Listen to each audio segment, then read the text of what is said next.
Alors, il semblerait que la pilule contraceptive masculine va bientôt apparaître sur le marché. Euh, donc, je ne sais pas si vous réalisez le business énorme, le déploiement énorme d'énergie qu'il y a déjà pour la contraception hormonale féminine, hein. Alors que moi, je pense assez rapidement, nous allons voir à quel point c'est une catastrophe écologique d'une ampleur que l'on n'imagine même pas, que ce soit pour le corps qui ne fonctionne pas plus du tout avec ses marées, que ce soit pour la nature, parce que nous pissons ces hormones et nous ne savons pas les filtrer, donc la fertilité est en train de changer considérablement. Donc maintenant nous attaquons à la pilule pour les hommes. Alors en soi, c'est génial qu'on propose aux hommes de prendre en charge leur fertilité. Donc je me suis un petit peu penchée sur ça parce que j'avais pas beaucoup d'informations. Alors, il n'y a pas d'effet négatif sur la libido, mais enfin dans les désagréments légers, certains ont toutefois noté des désagréments comme l'acné, de la fatigue, des maux de tête ou de légers problèmes d'érection qui ne les ont cependant pas dissuadés de continuer le traitement. Et les effets de la pilule masculine ont par ailleurs disparu après l'arrêt du traitement. Alors, ce qui m'interpelle vraiment, et moi j'ai passé toute ma vie génitale en contraception naturelle, sans que ça soit un problème. Donc, si toute cette énergie considérable qui rapporte des milliards, en tout cas, je ne sais pas les statistiques des femmes qui prennent la pilule dans les pays modernes, mais c'est peut-être de l'ordre de 30, 40 ou peut-être 70%, mais même si c'est que 30 ou 40%, imaginez le nombre de ces médicaments qui sont vendus, donc le business que c'est énorme. Si toute cette énergie était déployée à apprendre à nos jeunes leur corps, une jeune femme, le jour de ses premières règles, on lui donne des astuces pour observer son cycle à la loupe chaque jour.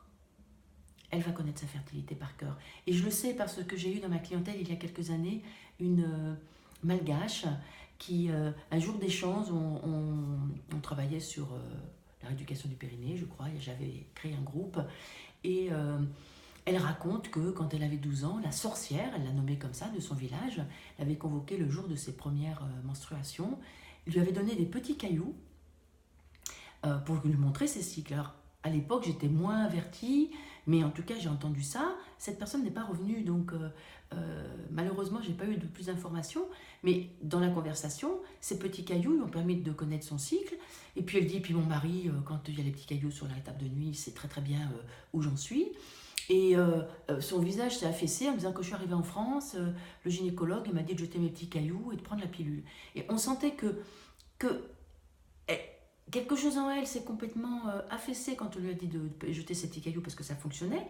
Mais la réputation de l'Occident par rapport à Madagascar, eh bien, c'est qu'on avait la connaissance.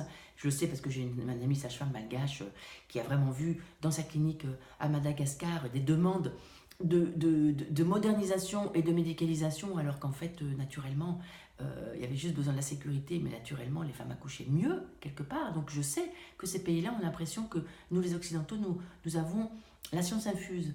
Et cette malgache, elle m'a enseignée, parce que imaginez que vous donnez des petits cailloux différents à une jeune fille depuis ses premières règles, qu'elle note chaque jour ce qui se passe dans son corps, à partir de ses 10 ans, 12 ans, à partir de ses premières menstruations. Mais c'est évident que cette jeune femme va parfaitement savoir le moment où elle est fertile. Parce que c'est très précis. La contraception naturelle, je vous mettrai des liens pour aller vous intéresser à ça, mais la contraception naturelle est efficace, elle est largement au niveau de l'indice de Perle, et ça demande aussi à l'homme de s'impliquer, c'est-à-dire que c'est une contraception à deux.